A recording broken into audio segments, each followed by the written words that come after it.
students, this is Anu Asthana. Today I am here with the lecture second of chapter solution from class 12th. Clear?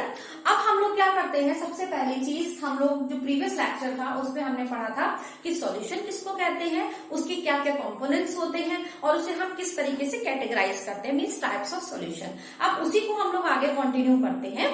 तो हम लोग start करते हैं कि देखिए, आपको जनरली आपने प्रीवियस क्लासेस में ये टर्म्स जरूर सुने होंगे कि हमने डाइल्यूट कोई एक्सपेरिमेंट कर रहे हैं तो या किसी का रिएक्शन करवाया तो उसमें हमने डाइल्यूट HCl ले लिया या हमने कॉन्सेंट्रेटेड सल्फ्यूरिक एसिड ले लिया। क्लियर है? तो अब what is the meaning of this dilute and concentrated, यहाँ पर अब हम पहले इसको समझना चाहते हैं। ठीक है, तो यहाँ पर हमने क्या टर्म लिया, हमने लिया डाइल्यूट और दूसरा टर्म हमने क्या लिया, कॉन्सेंट्रेटेड। ठीक है, अब देखिए यहाँ पर हमको पता है कि जब हमारा सॉल्यूशन बनेगा तो सॉल्यूशन जो है वो बिना सॉल्यूट और सॉल्वेंट के नहीं बन सकता। क्लियर है? ये हमारे दो कंपोनेंट्स हैं जिनकी हमें रिक्वायरमेंट है। सॉल्यूट क्या होता है, आपको पता है कि जो घोला जाता है, और सॉल्वेंट वो होता है जिसमें घुलता है ना? या आप दूसरे टर्म्स में बोल सकते हैं कि जिसका अमाउंट कम होता है उसे हम सॉल्यूट बोलते हैं और जिसका अमाउंट ज्यादा होता है उसे हम लोग सॉल्वेंट बोलते हैं। क्लियर? अब इस कॉन्सेप्ट को समझने के लिए हम सबसे पहले एक एग्जांपल कंसीडर करते हैं। हमने एक बकेट ली, हमने एक नहीं बल्कि हम दो बकेट्स लेते हैं और इनकी हम जो कैपेसिटी लेते हैं वो 10 लीटर लेते हैं। ठीक है, दोनों ही बकेट्स हम कैसी ले लेते हैं, 10 लीटर की लेते हैं और इसके अंदर हम लोग क्या करते हैं, प्रॉपरली हम इसके अंदर पानी भर लेते हैं, है ना? वाटर हमारा फिल्ड है। क्लियर होता है? अब देखिए, इस 10 लीटर की बकेट में जो हमारी फर्स्ट बकेट है, ये हमारी फर्स्ट बकेट हो गई और ये हमारी सेकेंड बकेट है। इस फर्स्ट बकेट में हम लोग मान के चलिए 1 ग्राम ऑफ शुगर इसके अंदर ऐड करते हैं। क्लियर होता है? और वहीं पर दूसरी तरफ हम लोग लेके चलते हैं 100 ग्राम्स ऑफ शुगर। क्लियर? अब अगर मैं आपसे ये पूछूं कि अब आप बताइए कि इसमें से शुगर का अमाउंट किसमें ज्यादा है, तो ऑब्वियस सी चीज है कि आप क्या बताएंगे कि सेकेंड बकेट में शुगर का अमाउंट ज्यादा है। शुगर हमारा क्या है, सॉल्यूट है, और जो हमारा वाटर है that is our solvent. Now if we test both the buckets, है ना, तो क्या होगा, व्हाट वी विल ऑब्जर्व, तो हम क्या देखेंगे कि जो हमारा फर्स्ट बकेट है जिसमें हमारे पास शुगर का अमाउंट कम है, उसका जो पानी होगा वो मीठा नहीं लगेगा। आप बोलेंगे इसमें तो कुछ पड़ा ही नहीं है ना? क्यों? क्योंकि उसमें जो सॉल्यूट है उसका अमाउंट बहुत कम है। आप बोल सकते हो जो पानी के कंपैरेटिवली तो ना के बराबर है, जबकि दूसरी तरफ जो यहाँ पर जो शुगर है, जो हमारा सॉल्यूट है, उसका अमाउंट क्या हो गया, ज्यादा हो गया। क्लियर है? तो जब ऐसी कंडीशन आ गई तो हमने इसको क्या बोल दिया कि यहाँ पे हमें मिठास महसूस होगी, इस बकेट के अंदर हमें मिठास महसूस होगी।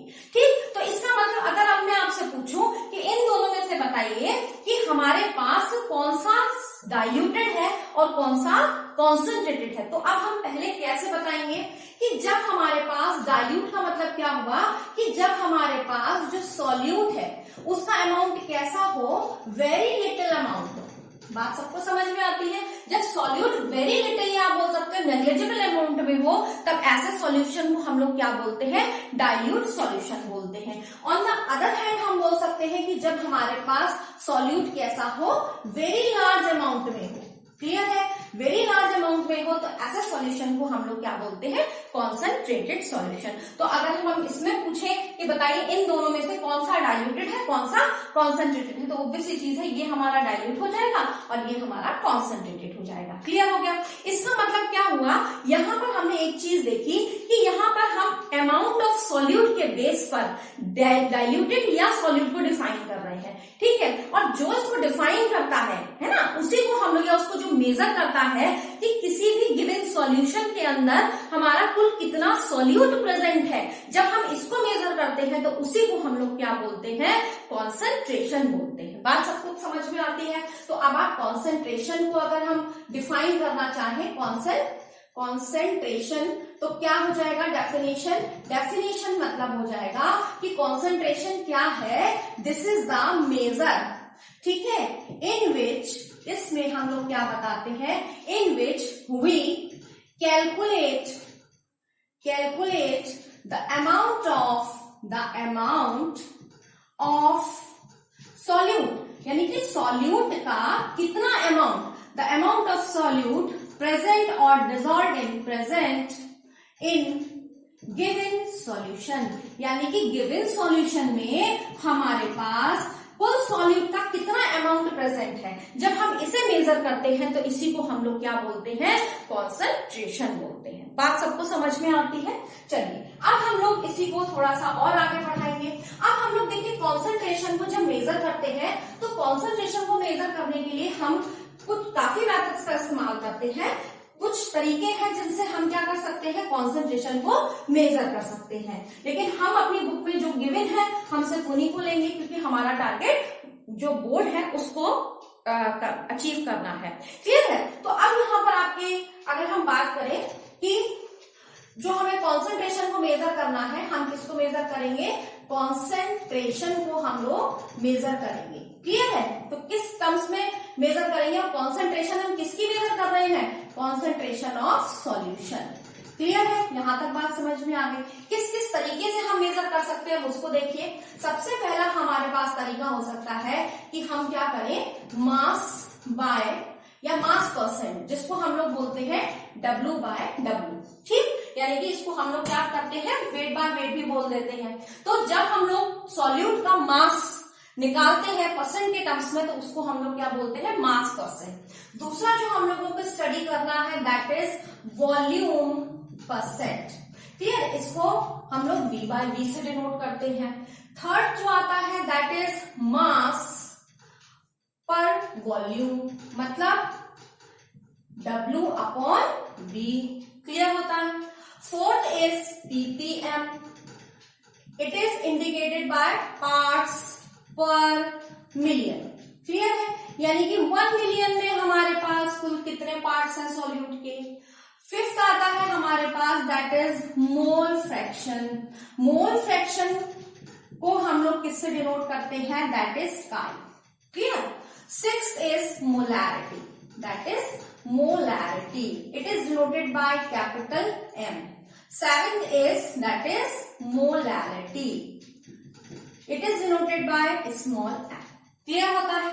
यहां तक हम लोगों को समझ में आया कि ये मेथड्स हैं हमारे जिनसे हम किसी भी सॉल्यूशन की कॉन्सेंट्रेशन को मेजर कर सकते हैं। क्लियर है। अब हम इसको वन बाय वन देखेंगे कि हमारे पास कैसे फॉर्मूले होते हैं और किस तरीके से हम इन्हें इम्प्लीमेंट करते हैं। तो अब हम स्टार्ट करते हैं और इसमें हम सबसे पहले लेते हैं जो हमारा फर्स्ट फॉर्मूला है दैट इज मास परसेंट, जिसको हम लोग क्या बोलते हैं, वेट बाय वेट से भी हम इसे डिनोट करते हैं। क्लियर। तो अब देखिए इसका मतलब क्या हुआ कि हमारे पास 100 ग्राम ऑफ सॉल्यूशन है, जो 100 ग्राम ऑफ सॉल्यूशन में जो mass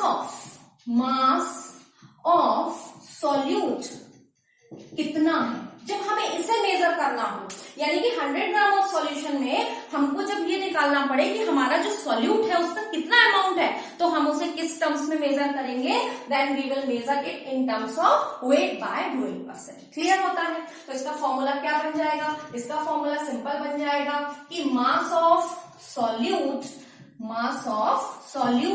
upon total mass of solution. Clear. अब देखिए यहां पर हमारी यूनिट किस में आएंगी, हम यहां पर इसको ग्राम में मेजर करेंगे, ऑब्वियस सी चीज है। यहां पर भी इसको हम ग्राम में मेजर करेंगे, लेकिन यहां पर हम क्या निकाल रहे थे, परसेंट निकाल रहे थे, मीन्स अब हम क्या कर देंगे, 100 से इसको मल्टीप्लाई कर देंगे। तो ये हमारा क्या बन गया, ये अपना बन गया मास परसेंट का फॉर्मूला। क्लियर होता है। उसके बाद हम चलते हैं दूसरे फॉर्मूले की तरफ that is volume percent. Clear है। अब वॉल्यूम परसेंट को हम लोग कैसे डिनोट करते हैं, V बाय V। तो देखिए सब कुछ सेम है, तरीका सब कुछ सेम है, बस फर्क क्या हो जाएगा कि अभी हम यहाँ पर वॉल्यूम के टर्म्स में मेजर कर रहे हैं, और वॉल्यूम आपको पता है हम लोग किसमें मेजर करेंगे, मिलीलीटर में। मीन्स क्या हुआ, हमारा 100 मिलीलीटर ऑफ सॉल्यूशन, जो 100 मिलीलीटर सॉल्यूशन है, जब इसमें हम लोग अमाउंट ऑफ सॉल्यूट या वॉल्यूम ऑफ नॉट अमाउंट, हम इसको यहां लिखते हैं कि जब हम मेजर करेंगे कि वॉल्यूम ऑफ सॉल्यूट कितना है, तो इसके लिए हम किसका इस्तेमाल करेंगे, वॉल्यूम परसेंट का। क्लियर होता है। इसको हम लोग कैसे कर सकते हैं, सब कुछ सेम है, बस हमें क्या करना है, वॉल्यूम के टर्म्स में मेजर करना है। तो क्या हो जाएगा, it will be volume of solute upon total volume of solution. बोलिए क्लियर होता है? अगेन परसेंट निकाल रहे हैं तो let us multiply by 100। Clear हो गया? उसके बाद थर्ड आता है, देखिए बहुत इजी पड़ रहा है, बहुत इजी सा है। उसके बाद आता है थर्ड आपके पास मास पर वॉल्यूम परसेंट।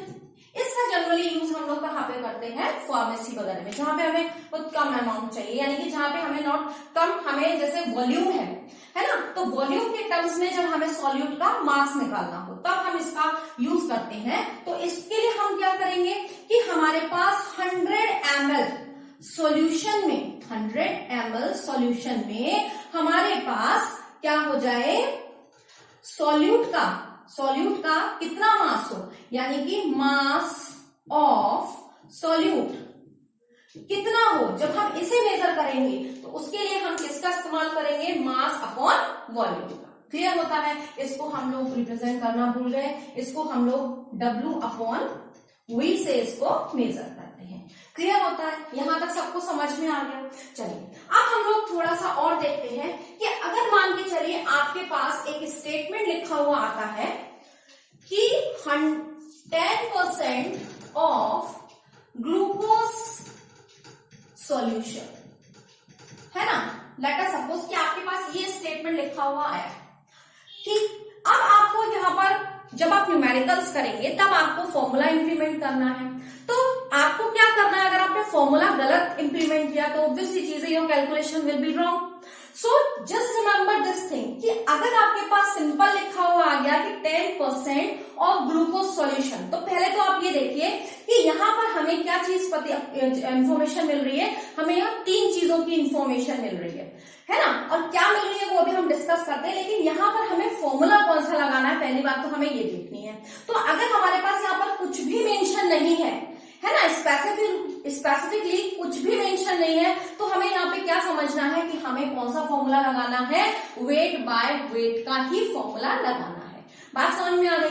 लेकिन अगर हमसे मान लीजिए वॉल्यूम बाय वॉल्यूम के टर्म्स में पूछा जाएगा या वेट बाय वॉल्यूम के टर्म्स में पूछा जाएगा तो उसमें स्पेसिफिकली मेंशन होगा। क्लियर? अब जैसे यहाँ पर हमारे पास कुछ मेंशन नहीं है तो ये अंडरस्टूड है कि हमें कौन सा फॉर्मूला लगाना है, हमें वेट बाय वेट परसेंट का फॉर्मूला लगाना है। क्लियर? अब हमें यहाँ पर क्या इंफॉर्मेशन मिल रही है, तो देखिए यहाँ पर हमें क्या चीज इंफॉर्मेशन मिल रही है, किस चीज की।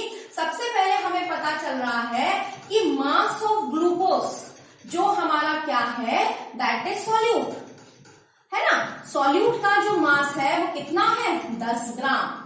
क्लियर होता है? साथ ही साथ हमें यहाँ क्या पता चल रहा है कि मास ऑफ सॉल्यूशन, मतलब सॉल्यूशन कैसे बना होगा, जब हमारे पास, या सॉल्यूशन हम बाद में लेते हैं, पहले हम सॉल्वेंट लेते हैं कि मास ऑफ सॉल्वेंट। तो ग्लूकोज सॉल्यूशन ऑब्वियसली चीज है, पानी में हम जब नहीं दिया तो हम पानी ही कंसीडर कर रहे हैं, तो सॉल्वेंट यहाँ पर क्या हो गया, वाटर, है ना। तो वाटर का जो मास है वो कितना हो जाएगा, that will be your 90 grams. Clear होता है? यानी कि 90 ग्राम में हमारा 10 ग्राम क्या चीज है, हमारा ग्लूकोज डिसॉल्व है। क्लियर होता है? इसी तरीके से जो थर्ड इंफॉर्मेशन हमें मिलती है कि मास ऑफ जो ग्लूकोज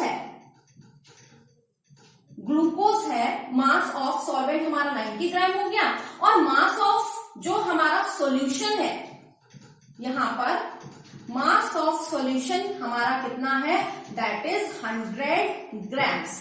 लेकिन सॉल्वेंट हमारा कितना है, जो सॉल्यूट है वो हमारा 10 ही है। अब हम इसको कैसे पढ़ेंगे कि हमारा 10 ग्राम्स, ध्यान से सुनिएगा कि 10 gram glucose is dissolved in 90 grams of solvent. मतलब समझ में आया कि 90 ग्राम सॉल्वेंट में 10 ग्राम्स हमारा क्या मिक्स है या डिसॉल्व है, that is glucose. 10 gram glucose इसके अंदर डिसॉल्व है, 90 ग्राम किसके अंदर, वाटर के अंदर। क्लियर? और अगर हम सॉल्यूशन के टर्म्स में बात करें तो सॉल्यूशन हमें पता है कि सॉल्यूट प्लस सॉल्वेंट ही सॉल्यूशन बनाते हैं। मतलब क्या हुआ कि 90 प्लस 10 कितना हो गया, 100, है ना। तो सॉल्यूशन की अगर हम बात करें तो 100 ग्राम सॉल्यूशन में 10 ग्राम ग्लूकोज डिसॉल्व है। बात सबको समझ में आती है? अगर हमारे पास ये स्टेटमेंट आता है तो हम आसानी से अब समझ सकते हैं कि हमको क्या कहना चाह रहा है। Is it clear? और हमें कौन सा फॉर्मूला लगाना है ये भी मैंने आपको बता दिया। अब हम इसके बाद हम फोर्थ चीज और लेते हैं, फोर्थ टॉपिक है दैट इज या मेथड है दैट इज पीपीएम। क्लियर? तो देखिए यहां पर आपको यहां क्लियर हो रहा है, इसको अगर हम लिखते हैं दैट इज पार्ट्स पर मिलियन, है ना। मिलियन का मतलब क्या हो गया? मिलियन आपको पता है इट इंडिकेट्स 10 लाख। जो 10 लाख होता है उसमें ही आप क्या उसको आप क्या बोल देते हो? 1 मिलियन बोल देते हो, है ना। इसका मतलब क्या हुआ कि यहां पर अब हमें क्या करना है कि हमारा जो सोल्यूशन है ना, वो कितना है वो हम लोग क्या कंसीडर कर रहे हैं? मिलियंस में। अब हम मिलियन को देखेंगे कि मतलब हमारे पास जैसे 10 to the power 6 मिलियन, और इसको अगर हम रिप्रेजेंट करना चाहें तो हम इसको बोलते हैं 10 to the power 6। ठीक, तो हमारे पास मिलियन में या 1 मिलियन में हमारे पास कुल कितने पार्ट्स ऑफ सॉल्यूट प्रेजेंट है? देखिए इसका जो इस्तेमाल है वो हम तब करते हैं जब हमारे पास जो सॉल्यूट है उसका अमाउंट बहुत ही कम अमाउंट में हो, बहुत ही कम हो, लेस क्वांटिटी हो, जिसको अपन बोलते हैं कि ट्रेसेस में हो, है ना। जैसे फॉर एग्जांपल अगर मान के चलिए हमें किसी पॉल्यूटेंट को निकालना है, कोई पॉइजनस सब्सटेंस है, उसको हमें जैसे हम कहते हैं कि किसी रिवर में हमारे पास डीडीटी है, डिजोल्व है, तो रिवर में डीडीटी का अमाउंट तो बहुत बड़ी हो गई, लेकिन उसमें जो डीडीटी का अमाउंट होगा वो बहुत कम अमाउंट होगा, है ना। तो अगर हमें उसे मेजर करना है तो उसमें हम किसका इस्तेमाल करेंगे? उसको हम पीपीएम में मेजर करेंगे। इसी तरीके से मान के चलिए हमें मेजर करना है कि हमारी एयर है उसमें हमारे पास सल्फर डाइऑक्साइड का कितना अमाउंट प्रेजेंट है, तो बहुत कम अमाउंट होगा, ऑब्वियस सी चीज है। तो उसको हम किसमें मेजर करेंगे? उसको हम लोग पार्ट्स पर मिलियन में मेजर करेंगे। क्लियर होता है? आप बात कर लेते हैं इसके फॉर्मूला की, तो इसका फॉर्मूला क्या हो जाएगा? देखिए सब कुछ सेम रहेगा। देखिए पहले मैंने आपको यहाँ पर इसका फॉर्मूला नहीं बताया कि बता दिया? अच्छा चलिए कोई बात नहीं, मैं यहाँ लिख देती हूँ, इसका फॉर्मूला रह गया है शायद। तो इसका फॉर्मूला क्या हो जाएगा? इसका फॉर्मूला हो जाएगा mass of solute, mass of solute ये हमारा चल रहा था, और total mass of, total volume of solution. Clear है? ये इसका फॉर्मूला हो गया इनटू 100। क्लियर होता है? यहां तक सबको क्लियर हो गया। अब हम पीपीएम पे चल रहे थे, ये हमारा मिस हो गया था। पीपीएम का फॉर्मूला क्या बन जाएगा? सीधा सीधा सा हमारे पास आ जाएगा कि parts of solute upon total parts of component, या सॉल्यूशन लिख दीजिए, solution into 10 to the power 6। Clear है? जब हम इस तरीके से इसको मेजर करते हैं तब हम क्या बोलते हैं? ये हम पार्ट्स पर मिलियन में मेजर कर रहे हैं। तो देखिए सब कुछ सेम है, बस यहाँ पर क्या हो गया? 100 था, यहाँ पर इस 100 की जगह बस हमने क्या किया? 10 to the power 6 किया। क्लियर होता है? अब हम इसके न्यूमेरिकल देख लेते हैं तो उससे थोड़ा सा और क्लियर हो जाएगा। चलिए अब हम इसका न्यूमेरिकल देखते हैं। ये हमने इंडेक्स क्वेश्चन है, उसमें से ही हमने मास पर्सन का क्वेश्चन उठाया है, दैट इज 2.1। ठीक है, क्वेश्चन अब हमारा क्या कह रहा है कि कैलकुलेट द मास परसेंट। तो देखिए सबसे पहली चीज हमको यहाँ पर क्या गिवन है? मास परसेंट। ठीक है, किसका मास परसेंट हमें निकालना है? बेंजीन का एंड कार्बन टेट्राक्लोराइड। क्लियर है? हमारे पास दो है, जिसमें एक बेंजीन है और एक हमारे पास कार्बन टेट्राक्लोराइड है, इसका हमको मास परसेंट निकालना है। क्लियर होता है? तो इसका मतलब क्या है? अब देखिए हम इसका सॉल्यूशन देखते हैं। तो सॉल्यूशन में सबसे पहली चीज हमसे वो क्या पूछ रहा है? हमसे वो पूछ रहा है कि मास परसेंट ऑफ बेंजीन, है ना। बेंजीन आपको पता है इसका फॉर्मूला क्या होता है? That is C6H6। क्लियर है? ये हमें फाइंड आउट करना है। सेकेंडली हमें क्या निकालना है? हमें निकालना है मास परसेंट ऑफ कार्बन टेट्राक्लोराइड, है ना, कार्बन टेट्राक्लोराइड। इसको हम लोग क्या बोलते हैं? इसे हम लोग बोलते हैं दैट इज CCl4। क्लियर है? इसको भी हमें मेजर करना है। उसके बाद अब हमें क्या दिया है कि इफ 22 ग्राम्स ऑफ बेंजीन, अगर 22 ग्राम बेंजीन जो है इज डिजॉल्व, यानी कि हमें क्या दिया है यहाँ पर? सीधा सीधा सा बेंजीन का मास गिवन है। इसका मतलब क्या हुआ कि हमारे पास गिवन है कि मास ऑफ बेंजीन कितना हमें गिवन है? 22 ग्राम्स। क्लियर होता है? ये हमें गिवन है is dissolved in 122 grams of carbon tetrachloride, that is tetra, है ना। टेट्राक्लोराइड में अगर गिवन है। तो इसका मतलब क्या है, मास हमको किसका दिया हुआ है, मास ऑफ हमें कार्बन टेट्राक्लोराइड मतलब CCl4 का हमको मास गिवन है, दैट इज 122 ग्राम्स। क्लियर होता है।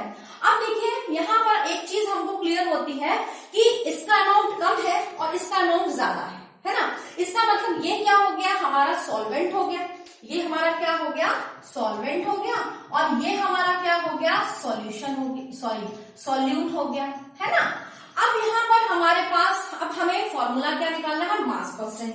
तो आपको पता है मास परसेंट का फॉर्मूला कितना होता है, तो W/W किसके बराबर होता है, आपको पता है, ये होता है आपका that is mass of solute, mass of solute upon mass of solution, mass of solution. तो अभी मास ऑफ सॉल्यूशन, सॉल्यूशन कैसे बना, जब आपने सॉल्यूट और सॉल्वेंट को आपने क्या किया, जब मिक्स कर दिया, डिसॉल्व कर दिया, तभी तो सॉल्यूशन बना। इसका मतलब क्या हुआ कि यहाँ पे हम बोल सकते हैं कि जो मास है ऑफ सॉल्यूशन वो कितना हो जाएगा, मास ऑफ सॉल्यूशन ये कितना हो जाएगा हमारे पास, ये हो जाएगा 22 प्लस 1 22 मतलब 144 ग्राम्स। क्लियर होता है, यहाँ तक तो बिल्कुल अब समझ में आ गया।